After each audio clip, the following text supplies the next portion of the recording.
আজকে রোজ রবিবার। সলগোলা মোড়ের বর্তমান অবস্থা কি দেখেন। আমরা সবাই কিন্তু সলগোলা মোড়ে উল্টা পথে প্রায় সময় যাই, কারণ উল্টা পথে না গেলে ভাই ঘন্টার পর ঘন্টা রাস্তায় দাঁড়িয়ে থাকতে হবে। একটা মোটর সাইকেল মাপলে মনে হয় 2 হাত জায়গা পাইলেই কিন্তু মোটর সাইকেল যাইতে পারে। কিন্তু আজকে রাস্তার মধ্যে অনেক জাম, তারপরেও দেখেন আমাদেরকে আটকানোর জন্য 3জন ট্রাফিক পুলিশ রাস্তায় দাঁড়িয়ে আছে। কাকু আইসা কই, আজকে যে উল্টা পথে যাইবা ডাইরেক্ট মামলা, সামনে কিন্তু সাতজান আছে, সাবধান। কাকুকে অনেক ধন্যবাদ সামনে সাতজান আছে বলার জন্য।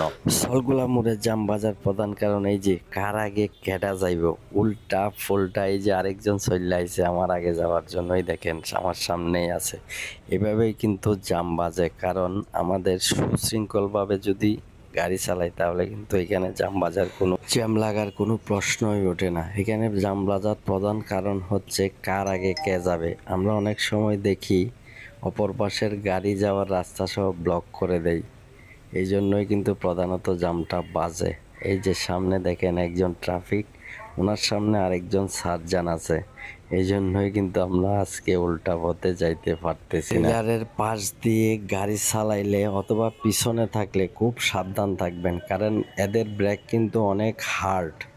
অনেক সময় আমরা সময় বাঁচানোর জন্য এদের পাশ দিয়ে ঢুকে যাই। এই যে দেখেন আমিও কিন্তু ঢুকতেছি, কোনো উপায় নাই।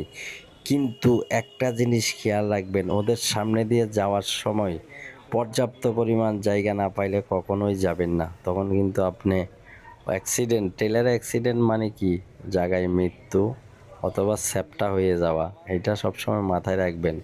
ওদের আশেপাশে থাকাও বিপদ। সবাই ভালো থাকেন, আজকের মতো এতটুকুই। সবাইকে বৃষ্টিময় শুভেচ্ছা।